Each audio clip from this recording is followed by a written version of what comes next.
We've owned this woodlot, my wife and I, Karen, we've owned this woodlot since 1988.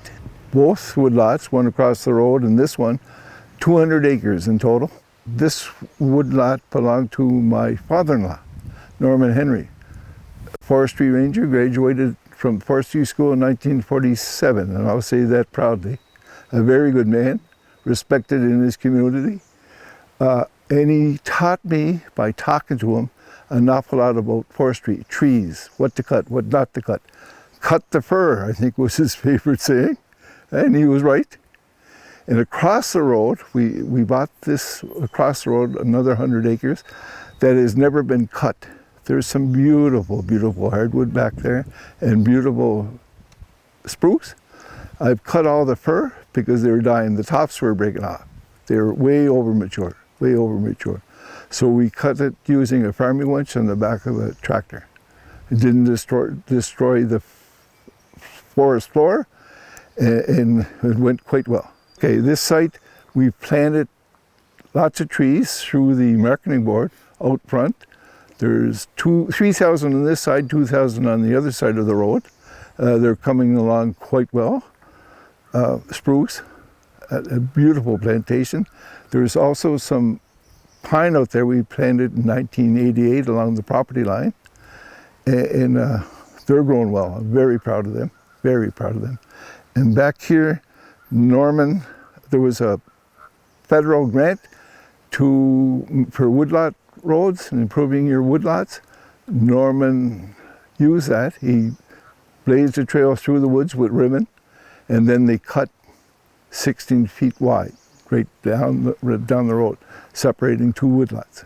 And that went well. And then he got in Wilford Doucet crew, and they made an excellent road with ditches and everything, like, well done. And there's oak back there, there's lots of spruce, there's lots of wildlife, moose and deer and red-tailed hawks, stuff you like. Well, Hazen and Karen have a really beautiful spot out here. They've got some very old tolerant hardwoods. We got sugar maple, yellow birch that have been left to grow, and so we're really pleased to try to find a way to promote those. Of course, as Hazen mentioned, there's fir and there's spruce in there, and it's starting to see a little bit of blowdowns.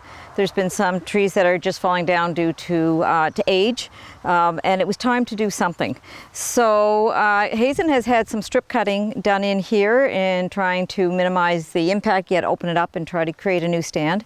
So what we did at the far end out here is we took an area that had a lot of mature to over mature yellow birch. It had sugar maple, there was some spruce, there was fir, there was red maple mixed in it.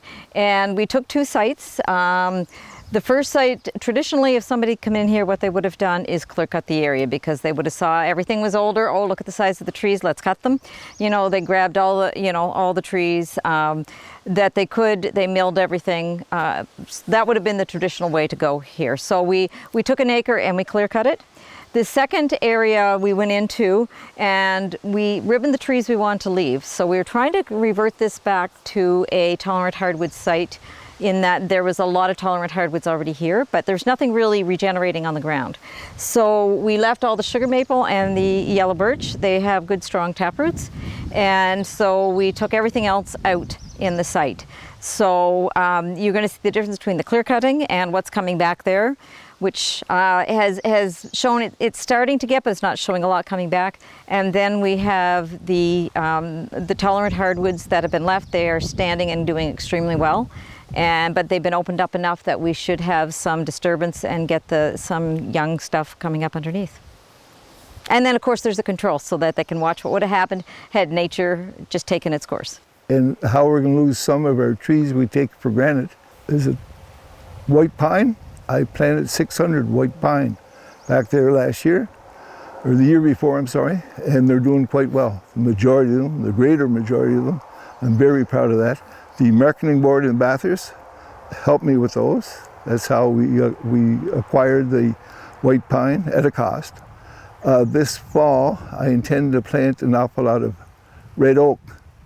There's not a lot of them up here, but in Queens County, I can gather a lot of acorns, transport them up here and plant them and see what happens from there. And both white pine and red oak are supposed to do extremely well as our climate changes a bit. Down south probably even more, but as we come up to this part of the province, we're still going to see, I'm sure, the white pine really becoming established. And the red oak, I have no doubt, is going to be very happy up here too. So planting acorns, maybe in some of the strip cuts that he had from previous operations, is a great way to try to perpetuate that species.